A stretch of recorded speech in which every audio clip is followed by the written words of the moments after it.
Hey guys, how we doing? All right, got some melodramatic piano music in the background.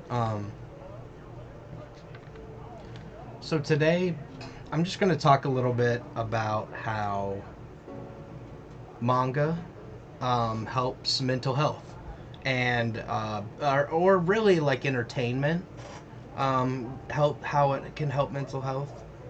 Um, So I think that this kind of stuff is important, and this is why I say my YouTube channel is so experimental because I want to. I think I know a lot about a certain things because I've made so many mistakes and I've had to learn from them. So I could probably save some people some time and impart some wisdom. And then I'm also trying to learn, right? So I just love talking about things and learning about things. And that's how I came to anime and manga in the first place. You know, I was very close minded to it at first when I was younger. I'm 27 now, but back when I was 16, the only thing that I thought was cool was you can't really see it, but at the top right above my finger right there is a little Goku, Lord Slug, a little Piccolo, and then some Funko Pops of DBZ. So I've always loved DBZ, but that was it. Um, but yeah, so I just got like three things. Okay, so we're gonna break down like three super common mental health problems.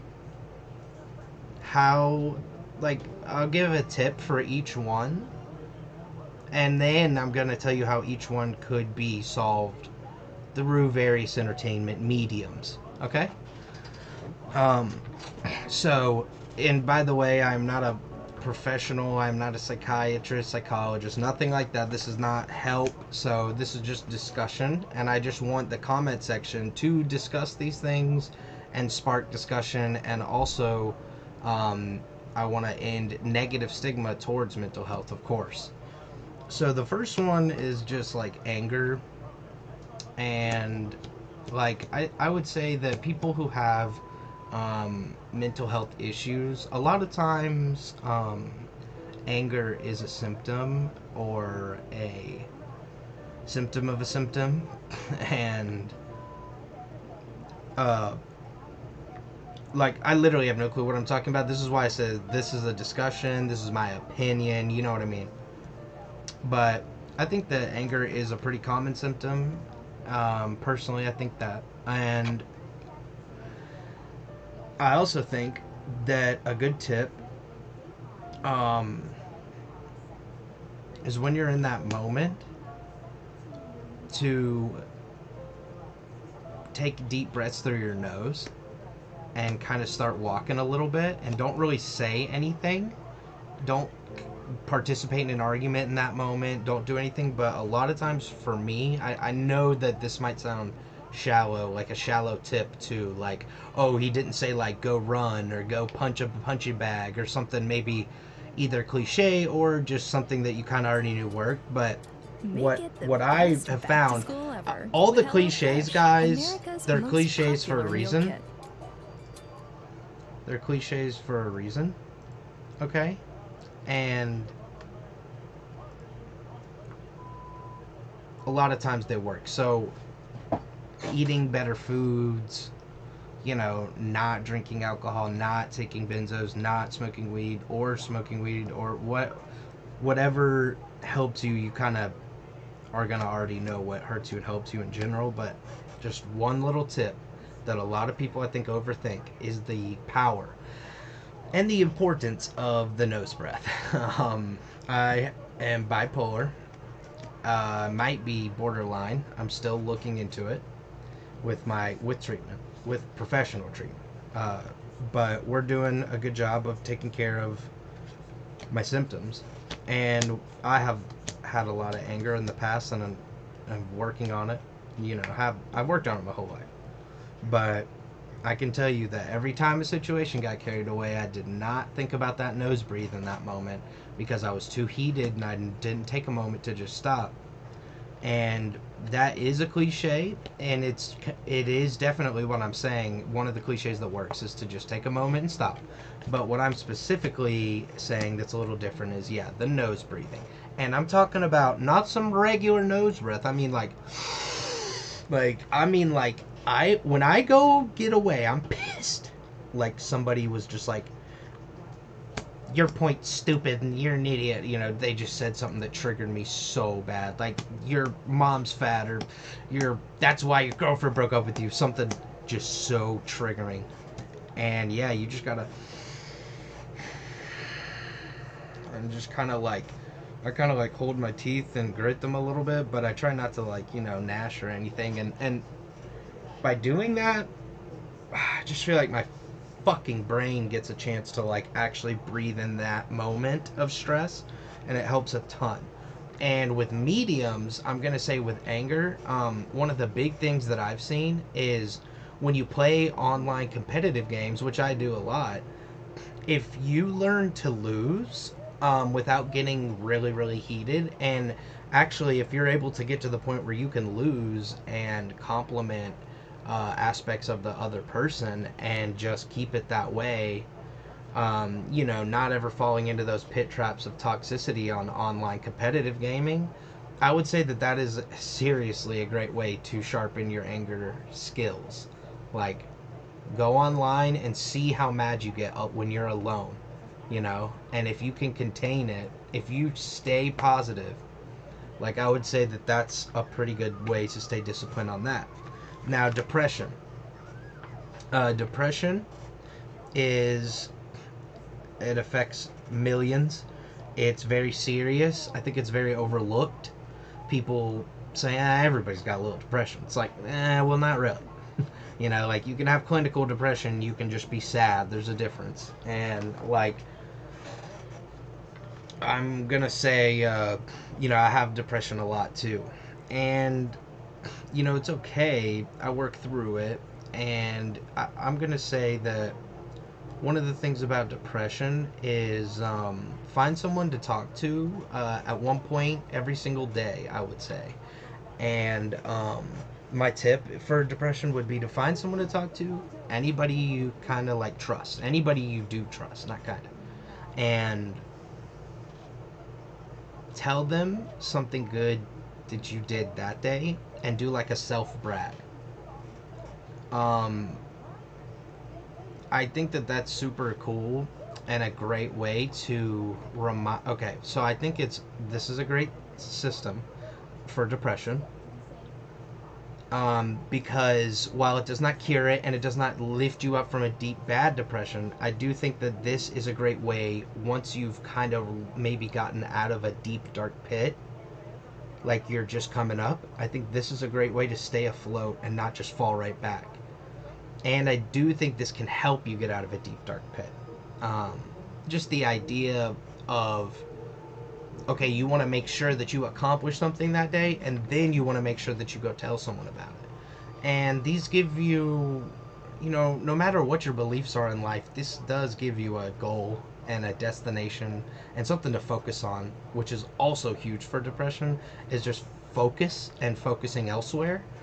Um, because, yeah, depression really is just pretty much like a broken record player, just just stuck on repeat. And then how media can help is in tons of ways, but um, specifically, oh gosh, specifically, like when I play video games or something like that, I'll get an accomplishment. I'll get a sense of accomplishment from completing things in the game, and this can combat depression. But I, I think one of the things, I was gonna say something, but it was a little too specific to me, and now I think I'm gonna use a broader example.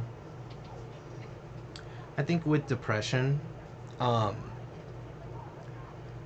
the best thing, and I don't know about y'all, but I am very lazy. Like, if I had that jumper power from that movie Jumper, where those people were just, that guy was like teleporting around and he was dating that girl Millie, and then there was that guy and he had the electric baton and he was like catching the jumpers. If I had that power jumper, I would just do that shit to like get the remote and like answer the door or whatever. Like, I'm so lazy. And so getting up and walking outside with my pet accomplishes multiple things for me, and like takes me out of this room, takes me out of my house, takes me out of AC, puts me also random bit of information, but I did read somewhere one time, no clue if this is true. I did read one. I read somewhere that the color green can actually combat depression, and so when you go outside, you're naturally combating depression just by being around so much green, assuming you're around grass, forestry, whatever. And then finally, anxiety. I have a ton of anxiety. The things that I recommend to people for recommended to people for the longest time, based on my results, was just always like, when I was younger, I would just tell people smoke weed. Obviously, like, growing up, you realize that marijuana is really good for some, really bad for some. It's okay for some. It's not okay for some. It's like there's such a wide spectrum. So when it comes to anxiety, okay, I'm gonna say this first of all. Meditation. I would like to put this in words that I don't think most people put this stuff in. The way I'm gonna say something, and I don't think most people say it this way. I feel like meditation just lowers your blood pressure, and anxiety just heightens your blood pressure. Okay, now I know that it's not all this simple, right? Like, there's a mental thing going on where you're like freaking out, because I have it, but I can say that typically when my anxiety is bad to where I know it's affecting me, it's my blood pressure is up at that point. And so I think that thinking about it like that definitely helps, because then you're just like, wait, so now I'm just in this weird, just remove everything for a second. So now I'm just in a weird battle with my body on where my blood pressure's at. I just need to get that down. So let's just get that down. Naturally, your anxiety will cure if you're able to just do it that simply. But, it's never that easy. But implore anything to get your blood pressure down when having anxiety, I would say. And then to maintain it, of course, I have like tics and like little habits and stuff like that.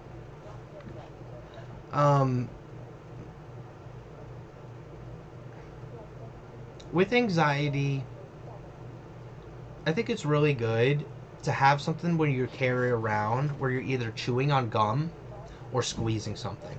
So like with anxiety, something about it is a lot about your blood pressure. And with anxiety, you kind of feel like you don't have control. So my tip in general for anxiety is to get something in your life that you can carry around with you that makes you feel like that you can pull out in a moment's whim. You can pull that thing out, and that thing makes you feel like you now have control. And that would be my tip. But for gaming, I would just say anxiety is helped by stuff like media and games and stuff like that. Really, just by when we have anxiety, we can use these mediums to distract ourselves, and they're really good mediums and informative, and it's not just a useless way to distract yourself from anxiety also. And it's super effective. It's super easy to dive into a video game and forget about your anxiety, or a show, movie, etc. So yeah, guys, I mean, if you have any mental health problems at all, I'm not a professional at all, but I'd love to talk to you and hear you out. Comment down below. Like, just